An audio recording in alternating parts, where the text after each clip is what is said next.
entonces iba dictando los decretos. Y aquí parece que pasa algo parecido. El presidente va dictando los decretos y encontró que los estados de excepción le permiten eventualmente, yo creo que no, y la Corte siempre va a tener que estar ahí controlando, pues adoptando unas decisiones que a él le parecen buenas, pero que no ha podido adoptar. Por ejemplo, la de la inversión forzosa de los bancos. Lo de la inversión forzosa de los bancos no tiene nada que ver con esta emergencia, porque para dar créditos con tasa de interés cero o con tasa preferencial o con garantía de parte del Estado a los campesinos o a los productores que son víctimas de la emergencia, pues no se necesita estar decretando estados de emergencia. Eso hay una serie de medidas monetarias y unas de medidas crediticias que el presidente puede optar todo el tiempo, y como usted lo decía antes, el Banco Agrario, por ejemplo, puede abrir fácilmente una línea de crédito rápido. Puede ser que se tengan que adoptar algunas medidas en materia de emergencia, por ejemplo, ampliando los plazos de los créditos que hoy estén vigentes o bajando los intereses de mora. Alguna cosa de esas puede ser que sea posible, pero la inversión forzosa, por ejemplo, de los bancos no tiene ninguna conexidad, y ahí nuevamente la Corte va a tener que actuar. Néstor, aquí puede haber una paradoja muy grande, y es que puede ser una emergencia económica que la acepte la Corte Constitucional por un hecho que es evidentemente sobreviniente, pero que quede, como voy a decir un poco, quede estéril, porque los mecanismos y los medios a través de la cual se va a concretar, no parecieran ser claros. Es que da la impresión de que esos mecanismos, por ejemplo, la exportación de carne, lo del Fondo de Fomento Agropecuario, para llamarlo así. Suspender la exportación de carne. Sí, suspender la exportación de carne, o el Fondo de Fomento Agropecuario de inversiones forzosas, u otro tipo de mecanismos, no pareciera que se ajustaran. Pareciera más, voy a decirlo con toda sinceridad y respeto, pareciera más como un ánimo revanchista del gobierno que los mecanismos expedidos que la gente necesita para que le resuelvan los problemas. Entonces, mire usted lo que podemos quedar en un decreto que puede ser viable, que puede ser exequible de emergencia económica. No, el de la emergencia es que creo, Aurelio, creo que estamos de acuerdo en que hay una emergencia. Claro, sí, obvio. A diferencia de la de diciembre, que la respuesta era no. Claro que hay una emergencia. Ahora, siguiente pregunta, en desarrollo de la emergencia, por las inundaciones, ¿se justifican los impuestos que está creando el gobierno? Y ahí es donde viene la discusión. Todo lo que ha creado puede ser, sí, pero aquí lo más grave, Néstor, es que si los mecanismos no son expeditos y no son los mecanismos adecuados, aquí hay un problema muy grave, y es entonces los damnificados, las tantas familias, los centenares de miles de damnificados, no van a encontrar un alivio en esos mecanismos que parecieran más, como le digo, inspirados con cierto espíritu revanchista que con la eficacia que se requiere para atender una emergencia. ¿Revanchismo? No, ¿cómo se le ocurre que el presidente de la República va a estar en ánimo de revancha? 7 de la mañana, 3 minutos, sobre las inversiones forzosas. Víctor. El presidente sí debería explicar bajo qué argumentos dice que los bancos están incumpliendo con el pacto por el crédito. Recuerde, Néstor, que este tema de las inversiones forzosas prácticamente es una idea del presidente Gustavo Petro desde que se posesionó como presidente de la República, pero se sentaron bancos y el gobierno nacional, Laura Sarabia, inclusive el propio presidente Gustavo Petro con el presidente de Asobancaria, y para evitar esas inversiones forzosas llegaron a un acuerdo que fue el famoso pacto por el crédito. En ese momento dijeron, vamos a irrigar 255 billones de pesos aproximadamente en sectores que quería el presidente Gustavo Petro. Lo acordaron y eso se ha venido cumpliendo. Faltan 2 meses por reportar. El pacto por el crédito, Néstor, culmina en este mes de febrero, pero tenemos datos actualizados hasta diciembre del año pasado. Ese pacto fue firmado, Víctor, hace ya casi 18 meses de manera exacta, agosto del 2024. Es decir, estamos llegando al plazo. ¿La información que usted tiene es que los bancos cumplieron o que no cumplieron? Pues hasta diciembre del año pasado llevaban el 84% de la meta, datos oficiales de la Superintendencia Financiera de Colombia. Falta que nos incorporen los datos de enero y de febrero, y seguramente esa cifra se va a acercar al 100%. Pero, Néstor, con los datos a diciembre, por ejemplo, en el sector manufactura y transformación energética, que quería el gobierno nacional que se irrigaran créditos en este pacto por medio de este pacto por el crédito firmado con los bancos, bancos, el cumplimiento de la meta ahí va en el 78% hasta diciembre. Falta la información hasta febrero. En vivienda e infraestructura, Luis Ernesto, ya se superó la meta, 110%. En el sector agropecuario van casi al 83%. En turismo, 84%. En la economía popular, ese es el que está más bajito, van en el 78% por cosas como las que decía Héctor. Y es que es difícil que existan asociaciones de pequeños empresarios para ir conjuntamente a pedir un crédito. Sí. Y si no hay gente pidiendo crédito, pues ¿qué hace el banco? Tampoco le puede llegar a... Venga, las malas, necesito darle un crédito para cumplir aquí una meta. Estamos de acuerdo acá. Estas cifras que usted está dando, lo que quiere decir es que a las buenas, con un pacto entre gobierno y banqueros, se pudo hacer lo de las inversiones forzosas. Sí. ¿No es verdad? Que no se necesitan ni decreto ni emergencia económica para llevar a los bancos ni amenazas, no se necesita. Y que yo no sé cuáles cifras está usando el presidente Petro para decir que lo engañaron. Y las mismas que utilizó, que utilizó cuando dijo que si usted le quitaba la I a ilícito se volvía lícito. Las mismas cifras. Pero estamos acá de acuerdo que hay una emergencia económica.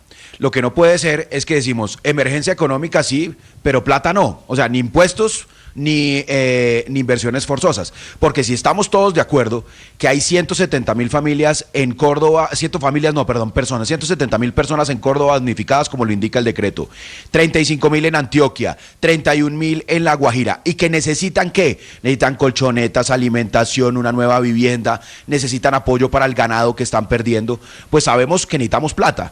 Y dicen algunos, no, es que plata de pronto no se necesita porque es que se firmaron unos contratos de prestación de servicios. No, es que el presupuesto de la nación, esa plata no estaba presupuestada, no había plata para atender 170.000 familias en Córdoba ni recuperar el ganado. Entonces, si decimos que hay emergencia económica, también tenemos que reconocer que se necesita plata tanto por impuestos como por inversiones forzosas. Y frente a las inversiones forzosas, Néstor, allí en la mitad ¿por qué nos vamos a oponer? Luis Ernesto, en la mitad del silogismo que usted está armando, debería ver cuánta plata se necesita. Claro, ¿y cuánta plata? ¿Y por qué nos...?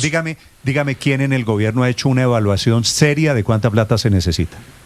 Bueno, fuera de las cuentas usted también, yo le digo, yo creo que no hay una evaluación seria todavía. Yo le digo que todavía no hay una evaluación seria. No hay una yo creo que 8 seria, billones, Néstor. ¿Por qué no arrancamos de una evaluación seria?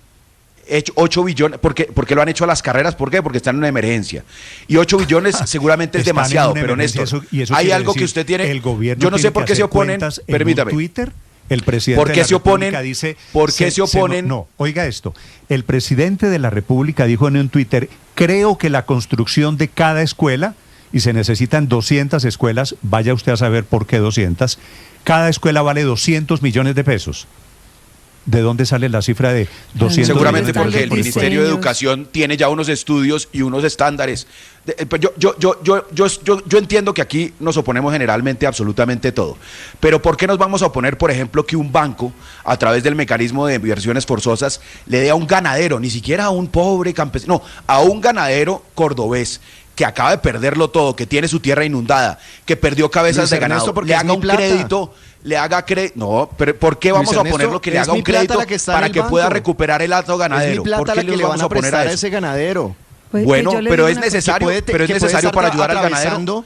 La pregunta, Víctor, la plata que yo tengo en mi cuenta de ahorros, el presidente Gustavo Petro va a decir, désela a tal señor, sí, la necesita, pero yo no sé. Eso no es así, Víctor. Entonces, ¿cómo es simplificar las cosas? Entonces, ¿de dónde?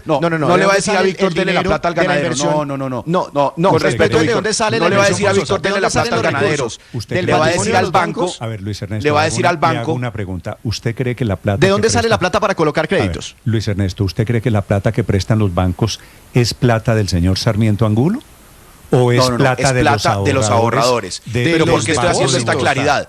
Porque la caricatura que dibuja Víctor, donde supuestamente coge la plata de Víctor y se la da al ganadero, no es cierta. Porque lo que está pasando es que los bancos siguen siendo garantes de la plata de Víctor, así se la presten al ganadero. El banco tiene que incurrir, por supuesto, en un riesgo adicional al prestarle plata a un ganadero que acaba de perderlo todo, porque es muy incierto. Pero forzosamente ¿usted cree que si le hacen un estudio de crédito, ¿a quién prestar? ¿Ustedes creen que pero me dejan hablar, por favor? Es que no he podido casi que desarrollar una sola idea. ¿Ustedes creen que un ganadero que acaba de perderlo todo, que tiene mucha tierra seguramente, porque pues en Córdoba hay ganaderos adinerados y tienen muchas cabezas de ganado, pero lo acaba de perder todo, perdió cabezas de ganado, se le inundó toda la infraestructura que tiene para la alimentación, para la sal, en fin. ¿Ustedes creen que si él fuera a un proceso ordinario en un banco en estos momentos, le darían un crédito? La respuesta es claro que no. ¿Sabe a dónde Entonces, tiene que ir? Si hay un banco del gobierno que se llama el Banco Agrario, que es exactamente ¿Y por qué no para todos eso? podemos colaborar? ¿Y por qué la banca que hizo enormes utilidades el año pasado no puede poner un poquito de esfuerzo para ayudar a los ganaderos de Córdoba? La pregunta es por qué tiene que ser a la fuerza y obligados, como exactamente se quiere hacer con la repatriación de los ahorros pensionales, que es de los mismos productores de Con la Plata Nuestra, que está afuera rentando y rindiendo más, que el presidente la quiere traer para obligarla a poner en proyectos de infraestructura. Es exactamente lo mismo y es exactamente por esa misma onda que va esta discusión, Néstor, pero le quiero decir brevemente una cosa. Todo esto a mí me recuerda es la fábula del pastorcito mentiroso, ¿no? Que en varias ocasiones, en 3 ocasiones anteriores dice, viene el lobo, viene el lobo, viene el lobo, y todo el mundo, uy, la primera emergencia, la de La Guajira, la segunda, la del Catatumbo, la tercera, tras el hundimiento de la ley de financiamiento, y ahora que sí vino el lobo, ya entonces ya todo el mundo ya como que no le cree. Posible. Esto es de verdad el pastorcito mentiroso. Usted tiene razón. Sí, claro. Usted tiene razón. Eso, ahora, eso esta emergencia, María Consuelo, claro que se justifica por cuenta de las inundaciones imprevistas, que son un hecho sobreviniente a la hora de la evaluación constitucional sobre las causas de esta Néstor, emergencia. Y eso no lo estamos discutiendo. De hecho, el país entero ha sido solidario con las víctimas, con las personas que viven en Córdoba, que tienen el agua al cuello. Eso lo reconocemos todo y por eso la solidaridad del país se tiene que volcar hacia allá. El punto es si esta es la forma de solucionar el problema de manera inmediata. Y yo creo que no, porque como lo ha dicho la Federación de Departamentos, como lo ha dicho el gobernador de Córdoba, el problema no se resuelve con presupuesto y resolviendo el hueco del presupuesto que es estructural, sino con caja. Por eso, la emergencia no es solamente generar impuestos. La emergencia también es la opción de redistribuir saldos, pero por supuesto con cuantificación seria y con ejecución clara. Es que tampoco tenemos claro cómo se va a ejecutar. Pero yo le digo una cosa. María Consuelo, déjame decir una cosa. Ese dato es muy importante porque se volvió que la emergencia es necesariamente para crear impuestos. No, para crear impuestos por un lado y para gastárselos como sea la plata. Y eso tampoco es así. Las emergencias, Héctor, usted lo sabe mejor que yo, han sido para traslados presupuestales, para agilizar facultades de contratación, por ejemplo. Claro. Para crear circunstancias, no necesariamente. Para crear una gerencia que atienda. Pero aquí parece que la emergencia es la forma del regreso de los muertos vivientes. Cada vez que entonces llega la emergencia y vuelven las amenazas que se han hecho durante todo el gobierno. Las inversiones forzosas, no le digo, el regreso de los muertos vivientes, las inversiones forzosas, el impuesto a los juegos de suerte y azar, el impuesto al patrimonio, el control de precios. Todos los fantasmas y todas las amenazas que el gobierno ha utilizado en el pasado y que se le han caído, vuelven como fantasmas aquí ahora con la emergencia.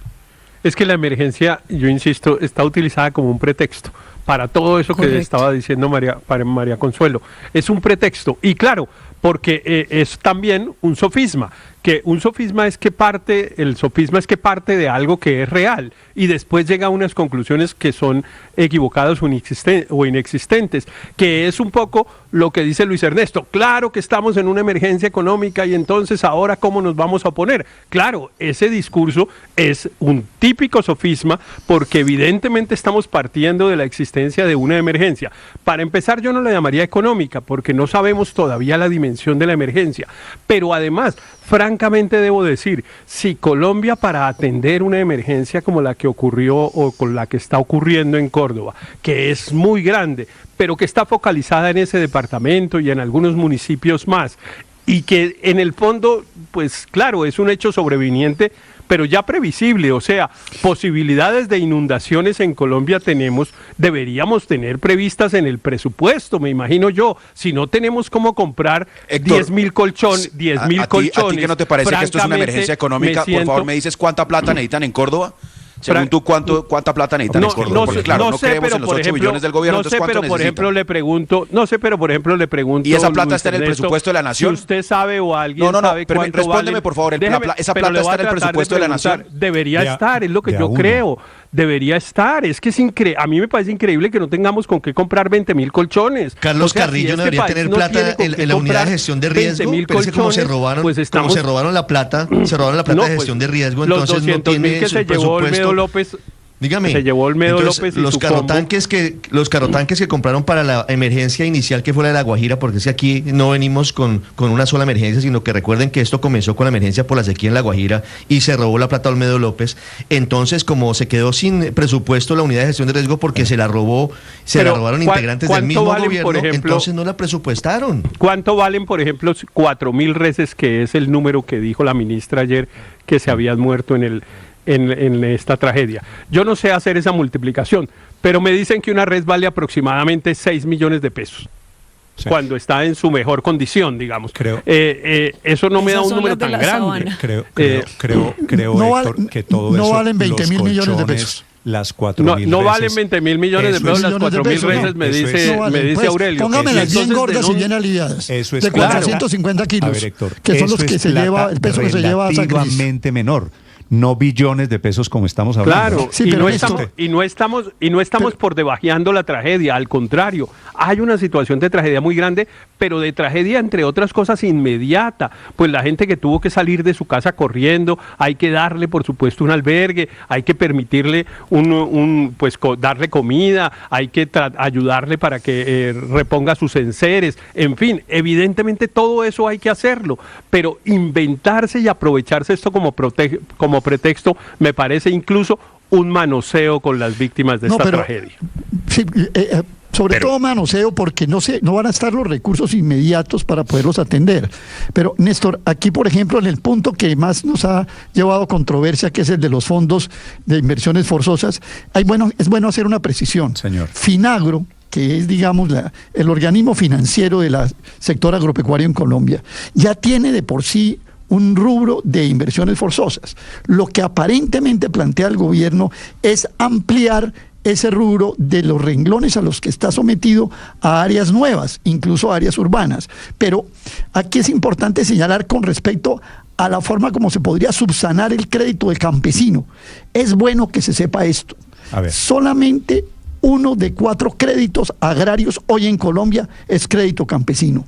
En Colombia hay más o menos 2.200.000 productores de tipo campesino, y puedo asegurarle que no pasan de 300.000 los campesinos que tengan crédito. Que aquí lo primero que hay que empezar, Luis Ernesto, no es cómo paliar el costo del crédito, sino cómo darle crédito a los campesinos, porque los campesinos hoy en Colombia siguen sin crédito. Eso ustedes lo pueden constatar por miles de encuestas y miles de reportes que hay. Pero Néstor, es que tienen el crédito campesino. El mismo, para quien quiera, Andrés, opinar sobre los nuevos impuestos, hoy deben salir los decretos, van a golpear muy fuertemente a las empresas grandes quiero decir, o medianas, de más de 10.000 millones de pesos de capital. Van a golpear muy fuertemente a los bancos a través de la figura de las inversiones forzosas. La cuenta Blue Radio Com y cuenta Néstor Morales para hablar un poquito de lo que está pasando con el gobierno en época de emergencia económica. 7:18 minutos. Andrés. Pero es que mire Néstor, el argumento del gobierno, es que el gobierno casi que se da un tiro en el pie cuando anuncia estas medidas, porque palabras más, palabras menos, lo que el presidente está diciendo es: voy a decretar la emergencia, pero no necesariamente para atender la emergencia, sino para sacar adelante unas ciertas medidas que necesito o que quiero o incluso que son capricho mío y no he podido sacar, que no necesariamente tienen que ver con la atención de la emergencia, particularmente esta cuestión de las inversiones forzosas, que sabemos, porque llevamos 4 años oyéndolo, es una obsesión suya, y que yo ahora escuchaba a Luis Ernesto, Néstor, y pues yo pensé que más o menos toda persona adulta sabía que la plata de los bancos no es de los bancos, sino es de los ahorradores de los bancos, y por tanto el argumento aquel de que han hecho miles de millones en utilidades o billones en utilidades, Andrés, no tiene nada que ver con esto. Hay algunas personas que creen, el presidente de la República, algunas personas aquí que creen que la plata es de los banqueros, ¿no? Néstor, sí. Y Álvaro, antes, yo creo que la cuenta de cuánto cuesta la emergencia económica hay que hacerla claro y bueno, muchas personas dicen que los 8 billones de pesos están sobreestimados y demás, pero también hay que hacer muy bien la cuenta de lo que van a recaudar con la emergencia económica, Néstor, porque yo temo que podrían recaudar más de los 8 billones de pesos. Es que estoy mirando la información oficial de la Superintendencia de Sociedades de las 10.000 empresas más grandes, 10.000, no tengo información de las 15.000, pero tengo de las 10.000 y esas 10.000 empresas más grandes tienen un patrimonio líquido de 1.192 billones de pesos. Si usted le saca el 1,2% a eso, son 14 billones de pesos solo en las 10.000, ¿sí? Faltarían las 5 de ahí para arriba. Es muy posible que el gobierno vaya a recaudar muchísima más plata de lo que nos está diciendo, de los 8 billones de pesos. Por eso le decía, Víctor, que a esto toca en algún momento enseriar lo que alguien diga, qué es lo que se dañó, qué es lo que hace falta y cuánto vale reponer lo que se ha dañado. Y sobre todo espero yo, Néstor, que la Corte Constitucional sea muy cuidadosa en lo siguiente, que es lo que me temo está buscando hacer el gobierno, que es resolver su problema fiscal de corto plazo, que no pudo resolver con la emergencia anterior, que no ha podido resolver de ninguna manera por esta vía. Entonces, aprovechando que tuvo la ocasión de decretar una emergencia y aprovechando que eso le da unos ciertos poderes para, entre comillas, legislar, tratar de resolver el problema de caja y el problema fiscal que no ha podido resolver. El presidente confiesa que está rehaciendo vía emergencia económica lo del acuerdo de las inversiones de los bancos. Esto, no hay duda que esto es una reforma muy dura, muy mala para la economía y que es muy malo para la democracia estar de emergencia en emergencia y que sea una corte la que decida si el Estado tiene recursos y cómo los consigue. Pero la emergencia es por un déficit fiscal que tenía que resolver el Congreso, que no resolvió, que aprobó un presupuesto desfinanciado. Cuando llegue el próximo gobierno, vamos a ver si el déficit era tan ficticio como dicen y si sobra plata y si no se va a necesitar una reforma tributaria muy fuerte. Álvaro, lo que usted está diciendo es en contra del gobierno. La emergencia no es para arreglar un déficit fiscal. Es que yo no estoy diciendo que sea a favor o en contra. Lo que sí quiero decir, Néstor, es que ahora va a ser muy difícil frenar esta reforma tributaria en la Corte y vamos a quedar en la situación absurda en que la reforma que sí pasa es la más costosa para el sistema productivo. Por no financiar al Estado como corresponde en el Congreso, terminamos en esta. Otra vez, por la hundidera de la oposición, el gobierno va a imponer la reforma más dura, porque es que un sistema político que no se pone de acuerdo, que no hace las cosas en el Congreso, sino a punta de hundimientos, pues terminan estos absurdos económicos y políticos. Sí, Álvaro, pero la solución no es usar una emergencia y una tragedia para balancear el déficit y para generar más impuestos, usurpando funciones reales del legislativo. A quienes, Felipe, están en la teoría como Álvaro, les sugiero que le peguen una mirada hoy al periódico El Tiempo en la primera página. El gobierno firmó, Felipe, 14 billones de pesos. 14.8 billones. Bueno, casi 15 billones de pesos, tienes razón. En contratos en la contratadera. Usted puede decir, la culpa es de la oposición que no le aprobó al presidente Petro lo que quería de nuevos impuestos.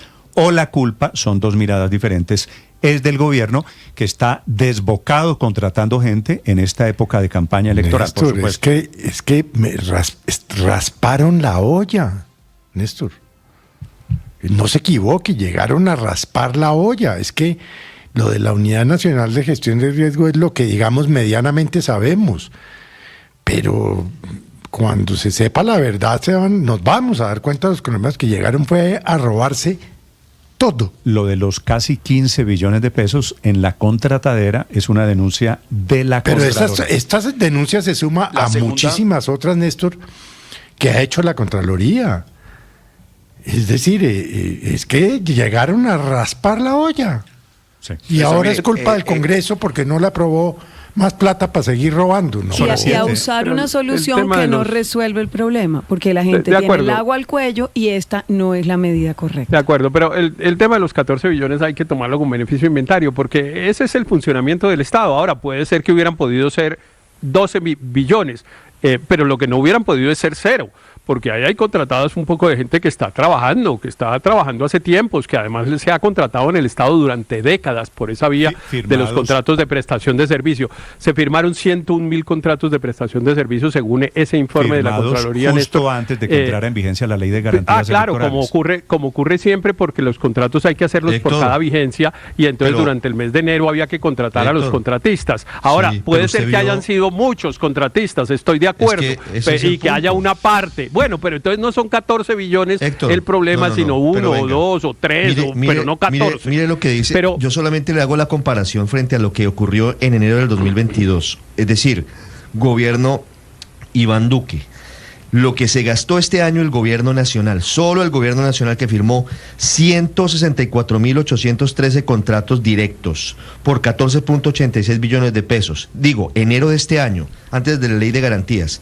Es un aumento del 52,6% en contratos frente a enero del 22, gobierno Duque, y del 68,2% más del gasto frente a enero del 2022. Sí, bueno, en 68% del gasto, pues usted, en 68% del gasto me imagino que no está actualizada la plata a valor presente, y si usted le descuenta la inflación y los aumentos en salario mínimo, etcétera, la cifra es la cifra, Héctor. Disminuye. La cifra es la cifra. Pero la cifra es la cifra, pero le pregunto, ¿está actualizada? No creo, francamente. Pero bueno, no importa, esa no me parece la discusión. Yo quería decir a propósito de lo que dijo Álvaro, es cifra de la Contraloría. Sí, pero es cifra de la Contraloría, pero la conclusión no puede ser que se robaron 14 billones o que se gastaron 14 billones que no se necesitaban.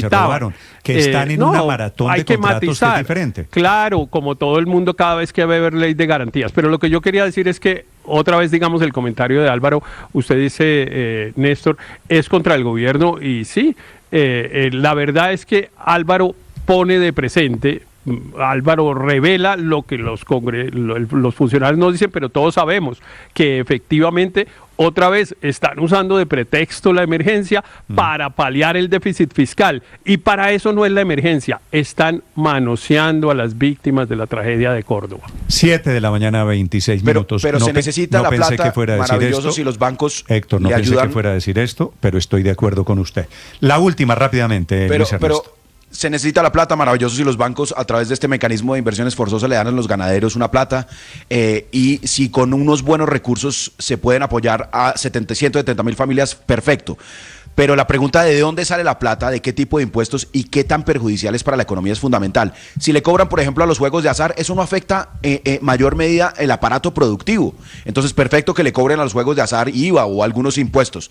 Pero cobrarle impuesto al patrimonio a las empresas, que solo se hizo en el 2002, entiendo, con el caso, la emergencia o cuando el presidente Álvaro Uribe decretó impuestos también en el marco de la recuperación de la seguridad, es absolutamente perjudicial para el aparato productivo, porque crea los desincentivos económicos más perversos.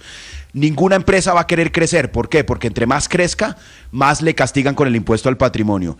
Y si una empresa no crece, pues no genera empleo. Entonces, todas las economías que tienen altos impuestos han decidido no cobrarle a las empresas, estoy hablando de Suecia, de Alemania, sino le cobran a las personas, a los trabajadores, a través del consumo, del IVA. Esos son impuestos impopulares, pero son los impuestos eficientes. Y el país está en mora de dar esa discusión. Esta cifra de la plata que van a pagar las empresas, el patrimonio, es muy impresionante. Querría decir, Víctor, que van a recoger más de 10 o 12 billones de pesos, según las Puede cuentas. llegar a 16 billones de pesos, Néstor, si sumamos las 5.000 sobre las que no tengo información. Recuerde, el gobierno dice, vamos a cobrarles a las 15.000 empresas más grandes. Yo le estoy dando el dato de las 10.000, con información oficial de la Superintendencia de Sociedades, y en esas 10.000 van 14 billones de pesos mal contados. Es posible que digamos, soportándose en esta emergencia económica, intentando recaudar 8, o nos dicen que van a recaudar 8, terminen recaudando los 16 billones de pesos, que era el objetivo inicial con la reforma tributaria.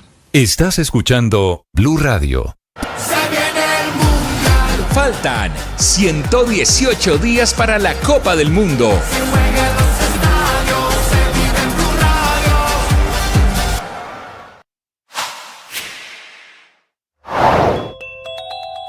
La tesis del presidente Petro es que los bancos deben ser obligados a esas inversiones forzadas porque lo engañaron en un acuerdo que hicieron hace 2 años o 2 años y medio, que se llamó el Pacto por el Crédito. Recuerden ustedes la fotografía de los banqueros, todos los grandes, con Laura Sarabia, en ese momento la mujer más poderosa, y el presidente Petro comprometiéndose hace 2 años y medio a dar créditos por 250 billones de pesos para vivienda, turismo, agricultura y economía popular.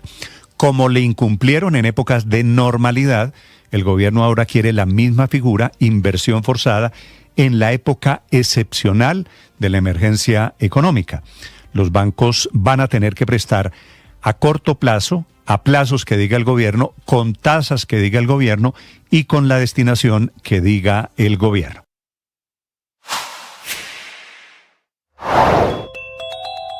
La Corte Constitucional comenzará en los próximos días el estudio del 4º decreto de emergencia económica, social y ecológica en la que va corrido el gobierno del presidente Gustavo Petro. En esta oportunidad, la Corte analizará el decreto 0150 de 2026, que fue expedido en la noche del pasado miércoles 11 de febrero para recaudar, dice el gobierno, vía nuevos impuestos y otros mecanismos dictados mediante decretos con fuerza de ley por el presidente, la suma de 8 billones de pesos para atender la emergencia invernal en 8 departamentos del país, la mayoría de ellos ubicados en la costa Caribe, entre los que está el departamento de Córdoba, que es el que más ha sufrido. En la Corte ya se hizo el reparto del expediente de la nueva emergencia y le correspondió al despacho del magistrado Miguel Polo Rosero. Él adelantará el estudio y presentará ante sus 8 colegas de la Sala Plena la ponencia para definir si se avala o se cae este nuevo estado de excepción, que podríamos catalogar como el decreto madre, que es el sustento de las medidas que se adoptarán en los próximos días para mitigar las consecuencias de las inundaciones y de las que ya hemos venido hablando, entre ellas la posibilidad de las inversiones forzosas. Aunque en principio y a primera vista pareciera justificada esta nueva declaratoria de emergencia ante la magnitud del desastre causado por las lluvias, con la anegación de miles de hectáreas de tierra en Córdoba y Sucre, con más de 252.000 damnificados, el asunto no sería tan sencillo, ni se podría dar por descontado que la Corte le dé su aval, porque los magistrados tendrán que evaluar primero si el gobierno cuenta o no con las herramientas suficientes por las vías ordinarias para atender esta emergencia invernal. Todos tenemos personas amadas que ya se han ido, que han fallecido, y nos hacen falta. Sentimos su ausencia, su dolor. Necesitamos aprender 3 cosas. 1, aceptar que eso forma parte de nuestra condición humana. Por mucho dolor, por mucho sinsentido, es humano.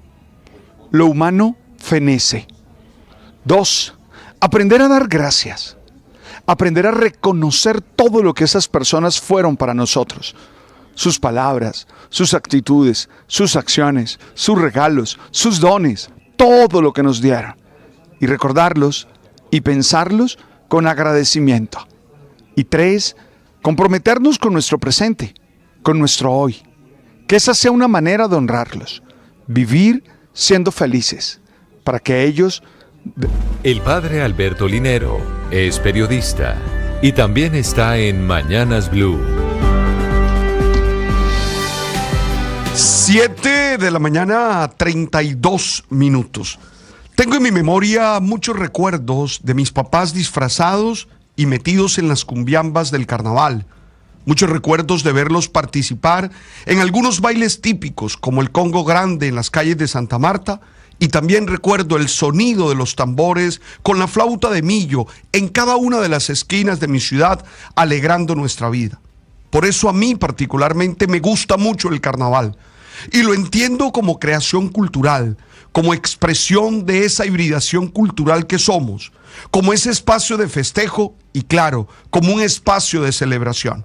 Hoy que hablamos tanto de la necesidad de cuidar nuestra salud mental, pienso en los beneficios que esta fiesta nos trae.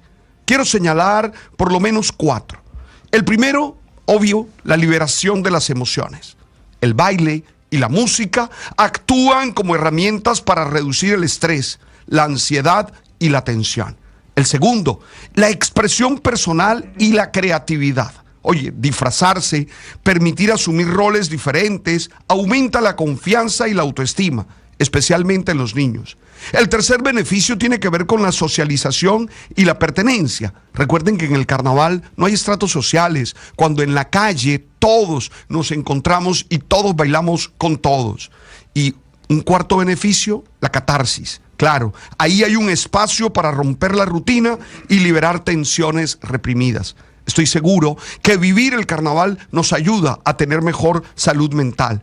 Todo, claro está, en medio de la mesura y de la responsabilidad. Por eso hoy estoy feliz de estar en Barranquilla y encontrarme en cada esquina con una comparsa, una tambora, una expresión de alegría y un amigo con el que abrazarme, una amiga con la que abrazarme y bailar cumbiamba. Estás escuchando Blue Radio. Se viene el Mundial. Faltan 118 días para la Copa del Mundo. Se juega en los estadios, se vive en Blue Radio.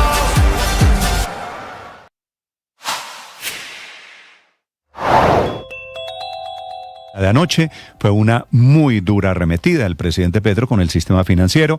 Con Asobancaria crece el gremio de los 39 bancos porque le van a quitar la libertad para elegir dónde... La pasión y la afición en juego y los datos de lo último en deportes se lo presenta Mañanas Blue. 7 de la mañana, 35 minutos, momento para hablar de deportes. Hablemos de la Liga, esta fecha 6 que ha resultado muy intensa en el campeonato profesional colombiano. La noche se cerró con victoria de Atlético Nacional contundente, 4-1 frente a Fortaleza. Morelos se fue de doblete, Casco volvió a reportarse, el lateral veteranísimo argentino para el conjunto verdolaga, y Marlos Moreno para la alegría de la hinchada del conjunto paisa. El otro equipo que ganó como local fue Once Caldas, frenó al campeón de Colombia. El Once ganó 2-1 frente al Junior. Jeffrey Zapata fue el autor del primero, luego Joel Canchimbo había igualado el partido y Michael Barrios se marcó un golazo, un rebate de fuera del área para vencer el arco tiburón y asegurar la victoria del blanco en Palo Grande. También triunfo local, Boyacá Chicó, paliza 5-0 frente a Jaguares de Córdoba. Un triunfo que refresca la ilusión del conjunto boyacense que pelea, por supuesto, también en los puestos del descenso. Esto significa que de momento el campeonato en Colombia lo lidera la Liga, el Internacional de Bogotá con 13 puntos, le escolta el Pasto también con 13. Bucaramanga es tercero con 10. Ahora Once Caldas con su victoria frente al Junior es cuarto con 10 unidades y quinto Nacional, que también está ascendiendo en la tabla, tiene partidos aplazados, con 9 puntos es quinto y con 9 está Tolima, Junior y Llaneros complementando el grupo de los 8. Hoy tendremos América de Cali, Independiente Santa Fe en el Pascual Guerrero. Será duelo de rojos, pero no será un duelo digamos normal, tiene detalles muy especiales y el primero, los 99 años de vida del América. La Mechita está hoy de celebración. Sus hinchas festejan un 13 de febrero de 1927. Nació el conjunto americano. Hoy habrá homenajes, celebraciones especiales en el Estadio Pascual Guerrero. Por supuesto, enmarcando la historia de esos 15 títulos de liga de la Merconorte, que hace parte del historial del América de Cali, que ha vivido contrastes, porque esa cara de alegría y triunfos también ha tenido ese otro marco, el de 4 finales de Copa Libertadores perdidas, el del descenso a la B en 2011 y el renacer del equipo en 2016 en su retorno a la Primera A. Mírenlo como quieran, América es uno de los grandes, de las leyendas, de los históricos del fútbol colombiano y hoy celebramos, sí, la gente del fútbol, la gente del deporte, los 99 años de uno de los clubes más ricos en historia y con grandes resultados en el fútbol colombiano. De colombianos en el planeta. Y uno que vistió la camiseta del América, Juanfer Quintero, no la pasa bien con River Plate. Nueva derrota, 1-0 a manos de Argentinos Juniors.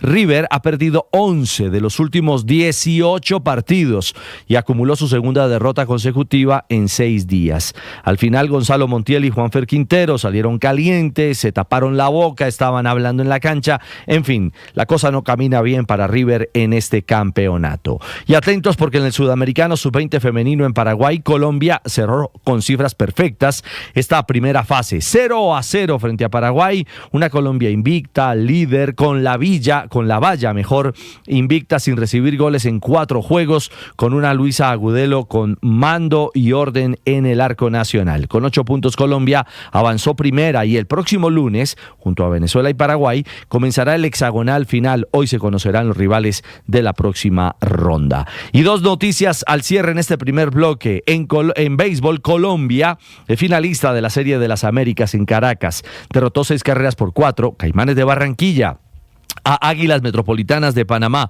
Un batazo de 2 jonrones del venezolano Gabriel Lino selló la clasificación. Y en el golf, atentos a Nico Echavarría. Después de la ronda 1 en el AT&T Pebble Beach Pro-Am en California, este es torneo del PGA Tour, firmó tarjeta de 69 golpes. Está -3 bajo el par del campo. Parcialmente ocupa el puesto 39 y lo lidera este torneo el japonés Ryo Itsasune con -10. Un torneo que, ojo, no tiene corte. Eso significa que todos los golfistas actuarán durante los 4 días en una bolsa de premios de $20 millones. A ver cómo le va a Nico Echavarría en este nuevo torneo del PGA Tour. 7:39 los deportes a esta hora en Mañanas Blue. Estás escuchando Blue Radio. Se viene el Mundial. Faltan 118 días para la Copa del Mundo. Se juega en los estadios, se vive en Blue Radio.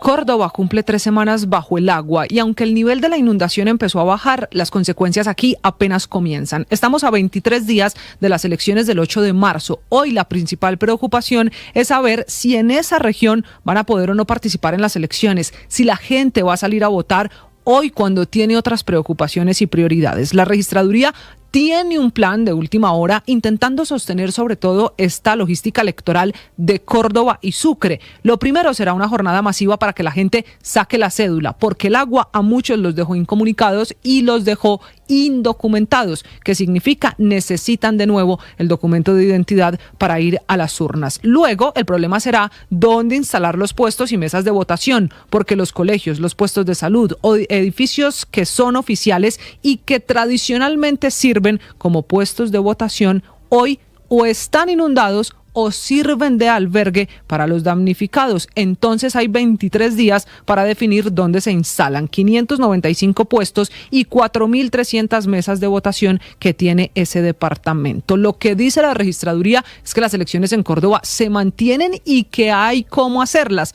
pero que sí tendrán que acelerar el plan para lograrlo.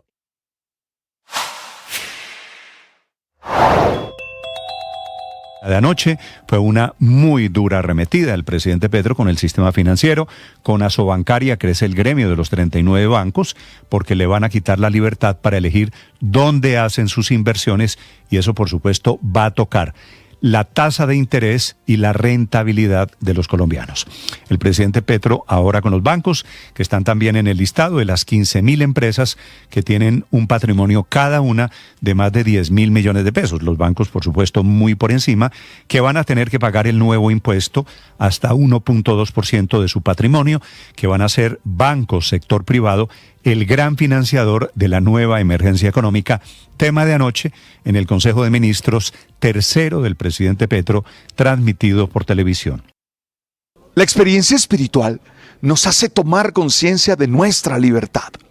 No somos autómatas, somos seres capaces de elegir, capaces de decir, yo quiero ir por este camino, yo quiero ir por aquel camino. La experiencia espiritual nos permite que ese ejercicio de libertad sea consciente y sea siempre desde nuestro propósito de vida. Hoy, en mi oración personal... Atención, esta mañana de viernes hay pronunciamiento de Naciones Unidas desde su sede en Ginebra, advirtiendo que las sanciones, el bloqueo extremo del presidente Trump de los Estados Unidos contra los combustibles que se consumen en Cuba están incumpliendo el derecho internacional. Esta etapa tal vez la más dura del bloqueo a Cuba. Desde Europa amplía Silvia Carrasco. Sí, Néstor, lo que está ocurriendo con Cuba, la verdad es que recién se está destapando. Cuba no recibe un cargamento de combustible desde el 9 de enero pasado, que fue el último cargamento que recibió desde México. Primero porque se cortó el suministro desde Venezuela cuando se intervino el gobierno de Venezuela y se tomó control, el gobierno norteamericano tomó control de facto de la producción petrolera venezolana, y luego porque el 29 de enero el presidente Donald Trump dijo que iba a poner aranceles a cualquier país que enviara petróleo a Cuba. Y entonces lo que está pasando a nivel de vida local, Néstor, es que la gente no tiene transporte, pero tampoco tiene cómo cocinar, ni tampoco tiene refrigeración. Así lo explica uno de los dirigentes de oposición allí en Cuba, Manuel Cuesta. Luego se encarecen los alimentos porque no hay capacidad o posibilidad de distribuirlos, sobre todo en la capital, que no cuenta con zonas rurales amplias para abastecer a casi 1.900.000 habitantes que tiene la capital ahora mismo. La gente no tiene corriente para cocinar o calentarle la leche a los hijos o preparar el desayuno, porque aquí cocinar significa tener cocinas eléctricas. O sea, no, en realidad no está ocurriendo prácticamente nada, no hay transporte, y el gobierno de Díaz-Canel se le ocurrió decirle a la gente que trabajara remotamente, pero los cortes de luz allá duran entre 16 y 20 horas. Esta mañana en Ginebra, Marta Hurtado, que es portavoz de la Oficina de Naciones Unidas en Ginebra, detallaba lo que está ocurriendo solo a nivel sanitario y a nivel de agua, de la higiene que se necesita. Intensive care units and emergency rooms are compromised, as are the production, delivery, and storage of vaccines, blood products, and other temperature-sensitive medications. Dice, las unidades de cuidados intensivos y las salas de emergencia nacionales están en riesgo, al igual que la producción, el suministro y el almacenamiento de vacunas, hemoderivados, los productos sanguíneos, el storage de sangre y otros medicamentos sensibles a la temperatura. Dice además que en Cuba más del 80% de los equipos de bombeo de agua dependen de la electricidad y los cortes están socavando el acceso incluso al agua potable. Dice la gente que están recibiendo racionamiento de agua. Así lo dice una de las personas que dice están sobreviviendo entre los ciclos de apagones. My day-to-day life is have been reduced as the life of everybody else. To the survival between cycles of blackout. It depends, 10, 12, 14 hours, 16 hours. Dice que ahí tienen 14 o 16 horas de apagón, Néstor. Lo que está ocurriendo entonces en este minuto en Cuba es, incluso dicen, peor que la crisis de cuando cayó la Unión Soviética y perdió el soporte de la Unión Soviética.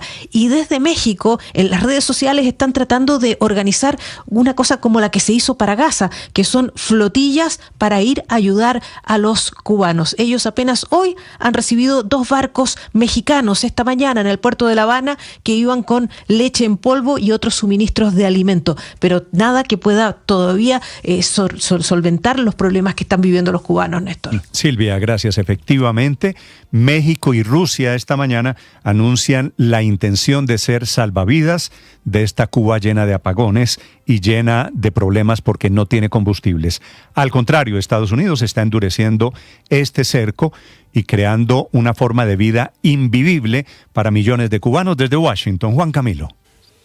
Néstor, todo arrancó el pasado 29 de enero con una orden ejecutiva que firmó el presidente Donald Trump estableciendo un embargo a las ventas de petróleo que se realizaran hacia Cuba. A partir de allí empezó la crisis o la situación que ha venido recrudeciendo en los últimos días, tal como Silvia lo estaba relatando. Cabe destacar que entre los efectos, más allá de los apagones, la crisis en la falta de abastecimiento, también hay problemas en materia de combustible que está propiciando, por ejemplo, cancelaciones de vuelos internacionales, de aerolíneas que operaban ya de manera limitada en la isla, pero que por cuenta de la falta de combustible están suspendiendo los vuelos. Por ejemplo, entre esas está Air Canada, que suspendió inmediatamente todos los vuelos comerciales hacia Cuba. También está Air Transat y WestJet, que cancelaron sus servicios programados hacia Cuba. Hay aerolíneas rusas, Rossiya Airlines y Nordwind Airlines, que también suspendieron temporalmente sus vuelos hacia la isla. En el caso de aerolíneas venezolanas, por ejemplo, está Conviasa, que también ha suspendido o reprogramado varios de sus vuelos por los problemas en Cuba en materia de falta de combustible. También hay otras aerolíneas como Cayman Airways, aerolíneas europeas como Air Europa, Iberia, Aeroméxico, otras aerolíneas mexicanas que también han visto afectadas sus operaciones por cuenta de la falta de combustible en Cuba. Esto está teniendo un impacto importante sobre otra fuente de ingresos para el régimen cubano, que es el turismo. De hecho, se está conociendo por informes de prensa internacional que Moscú está preparando vuelos para tratar de evacuar a turistas rusos que se encuentran varados en la isla, en Cuba, en medio del bloqueo de los Estados Unidos o del endurecimiento de las medidas de Estados Unidos en contra de Cuba. Incluso está la situación que se está estudiando la posibilidad por parte de los Estados Unidos de realizar envíos limitados de petróleo, de crudo, a Cuba para poder cumplir con necesidades básicas en materia de energía para la gente, para que puedan también cocinar, para que puedan tener también energía en sus hogares. Entonces se está estudiando la posibilidad, en medio de este bloqueo, de realizar una serie de cargamentos específicos a la isla. Néstor. Estás escuchando Blue Radio. Faltan 118 días para la Copa del Mundo.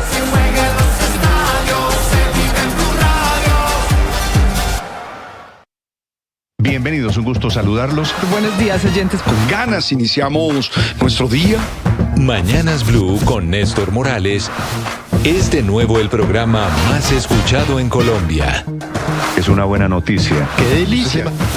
Más personas despertando con Blue. Seguimos acompañándolos en Mañanas Blue. Más razones para darles las gracias por hacernos la número 1. Blue, más que radio. Llueve nuevamente en el Caribe, en Córdoba y en Sucre, en donde se está agravando ahora la emergencia rumbo a La Mojana. Producto de esa emergencia, el gobierno anuncia anoche tarde, al filo de la medianoche, esta madrugada, en realidad, que en la emergencia en la que estamos nuevamente, habrá decreto de inversiones forzadas para los bancos, que es una medida excepcional para obligar al sistema financiero a dar créditos donde el gobierno diga, para resolver la crisis por las inundaciones, que quiere decir priorizar créditos, dice el gobierno, para agricultura, para vivienda, para infraestructura y para economía popular. Te deseo lo mejor a ti. Gracias por estar allí. Gracias por compartir con nosotros este momento tan especial. Abre tu corazón y da gracias por ti mismo, por ti misma, y comprométete a ser más feliz. Oye, aquí estamos en Blue. En Blue la radio se ve, por eso te invitamos a que te suscribas y a que compartas con nosotros. Tú sabes.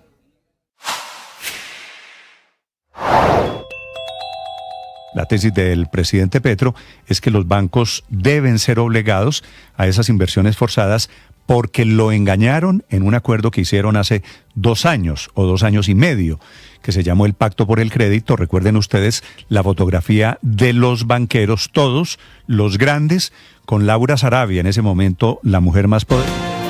Ahora son las 7 de la mañana, 51 minutos. Estamos a 3 semanas de las elecciones parlamentarias, Felipe, y sorprende una crisis que estalló en las últimas horas en el partido Oxígeno Verde, que es el de Ingrid Betancourt.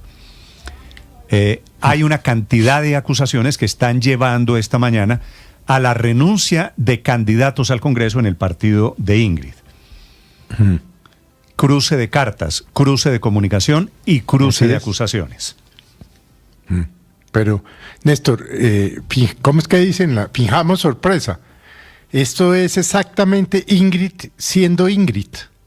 Felipe, los términos de estos reproches realmente son feos. El partido se llama Oxígeno.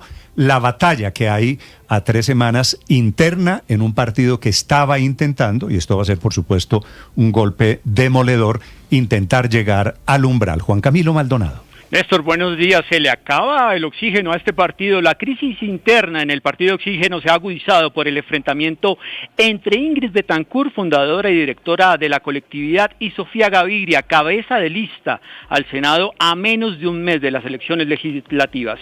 Este choque ha polarizado al partido con acusaciones mutuas y cuestionamientos de liderazgo y amenazas de dimisiones, como usted lo decía, lo que compromete la permanencia de la lista al Senado, fundamental para conservar la personería jurídica y la representación, obviamente, para el Congreso de la República. Como consecuencia, Gaviria y al menos otros 5 miembros de la lista de la que Betancur también hace parte renunciarían a su aspiración al Senado en las próximas horas.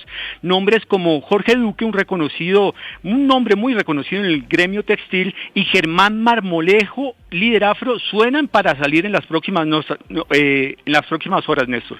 Y venga, Néstor, este nombre me acaba de llegar. Juan Fernando Betancur acaba de presentar su carta de renuncia a la candidatura del Senado. Este choque va a seguir dando de qué hablar, Néstor, porque se acusan de incumplimientos en los acuerdos alcanzados y de una insoportable arrogancia, se lo leo entre comillas, de Ingrid Betancur. En la carta enviada en las últimas horas, las directivas en cabeza de Betancur como fundadora, Claudia Vázquez, y el aspirante John Frank Pinchao como directores nacionales, hacen un listado de las molestias que tienen con Gaviria desde noviembre del año pasado. Le leo algunas. Se quejan de que Gaviria en noviembre no estuvo de acuerdo con el concepto de selección antipetro. Recuerde usted la campaña con la que lanzaron estas candidaturas, la camiseta amarilla de la Selección Colombia, el símbolo muy parecido al de Colombiana la Gaseosa, y estas listas al Senado. En otro de los puntos dicen que la candidata en enero exhibió pagos, un asesor de comunicaciones que no fue acordado con las directivas, y en ese episodio se insultó a la directora Vázquez. Bueno, muy bien, Juan Camilo. La doctora Sofía Gaviria es candidata cabeza de lista en este partido Oxígeno de Ingrid Betancur. Doctora Gaviria, buenos días. Néstor, buenos días a usted y a toda la mesa de trabajo y por supuesto a todos los colombianos que nos oyen. Estoy aterrado de las acusaciones. Este es un buen retrato de la política muy personalista en Colombia. ¿Qué es lo que le pasó? ¿Por qué el motivo de la pelea? Esto tiene nombre propio, Sofía Gaviria contra Ingrid Betancur. ¿Por qué razón? Pero no, Néstor. Precisamente yo he estado tratando de hacer un ejercicio constructivo porque el país necesita eso y porque esa fue la esperanza cuando construí casi el 80% de esa lista. Volver a la política era solamente en las mejores condiciones. ¿Qué quería decir eso? En un partido que respetara los disensos y que respetara a sus militantes y su autonomía y su criterio. Y eso no ha pasado, y no solo no ha pasado, sino que han querido hacer un montaje a través de un comité ético que pues ustedes han anunciado, el partido de Ingrid Betancur, ¿no? Yo creía que era un partido en el que democrático, que no era de una señora, sino que tenía unas reglas claras y que se tiene que regir por códigos de ética, porque los partidos pues no pueden ser los garajes que muchos partidos son. Esto es prueba de la crisis de los partidos en Colombia. O sea, hay problemas en todos los partidos, no solo en este, pero este, digamos, es en el que yo inicié mi militancia hace 3 meses y me parece que hay un desfase entre lo que dice el partido y lo que dicen sus directivas profundas. Pero ¿cuál fue el motivo? Pero Néstor, déjeme terminar la idea para poder, porque yo no quiero hablar porque esto no es una pelea entre Ingrid, que ha tenido peleas con todas las personas que ha trabajado por su manejo autoritario y la dificultad que hay con ella, como lo decía el doctor Lleras, Felipe Lleras al inicio. Zuleta Lleras. Sino, esto es un problema con un montón de personas que se metieron a un partido con una ilusión y no se está cumpliendo. Y yo creo que los políticos Sofía, tenemos que ser... Perdóname. Le pido el favor que me deje preguntarle, porque la llamé para que hiciéramos una entrevista. Quisiera preguntarle cuál es el motivo de la pelea, porque no entiendo. Ellos la están acusando a usted de ejercer un derecho a veto que usted no disiente, sino que está vetando decisiones del partido. No es verdad, y la prueba de eso es que la gente ha ido renunciando porque se le ha vetado y no se le ha cumplido y no se le trata con respeto y no hay canales de gestionar el disenso, sino que simplemente se manipulan los procesos y se toman decisiones antidemocráticamente. Ese es el punto, pero yo quiero que se entienda, y todos los colombianos deben entender, que esto no es un problema de Sofía e Ingrid, sino un problema de un montón de militantes con un partido que no es lo que dice representar, y por lo cual nosotros queremos pensarlo, reflexionar, ser constructivos en un momento muy difícil del país, porque la idea de entrar en esta lista era ser útil en un momento crítico de la democracia, fortalecer un bloque. ¿Nosotros quiénes, doctora Sofía? Pues muchísimas personas, todas las personas que hacen parte de la Federación de Víctimas de Colombia, que son 225.000 víctimas, que tengo el honor de presidir hace mucho tiempo. Estoy hablando de Germán Marmolejo, que me gustaría que hablara con él, que es un líder afro, un hombre maravilloso que es coordinador y representante de 24 consejos comunitarios, el doctor Jorge Duque, que es el presidente de la Cámara de Confecciones de Colombia, que son 8 cámaras en el país. Estoy hablando de la organización Rosa Blanca, que es la organización que acoge las víctimas del reclutamiento forzado de las FARC y que ha sido gran señaladora, o sea, que nos abrió los ojos hace 10 años cuando con Ervin Hoyos mostraron la realidad del reclutamiento de las FARC y la esclavización de esos niños en todo ese proceso. Estoy hablando de muchas personas, por eso hay que tener mucha responsabilidad en lo que se hace y en lo que se dice, y es muy importante que en estas elecciones del 8 de marzo seamos muy inteligentes y que no por llegar a un congreso y tener una curul vamos a ser parte, instrumentos de un partido que no representa los valores que hemos defendido independientemente. Los vamos a seguir doctora defendiendo. Sofía.